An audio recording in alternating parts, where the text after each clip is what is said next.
So I'd like to introduce Carla, who's graduating today after our 10-day certification program in colon hydrotherapy. She'll be setting up in New York. So what were some of the high points for you, Carla? Well, like Fran said, there were so many. But one thing that I loved, aside from learning so much of colonics and things of that nature, I have to say you taught me how to break out of my shell. Taught me how not to be so stressed. Taught me how to love myself.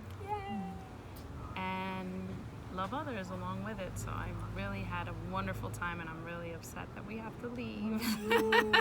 I always cry on graduation day.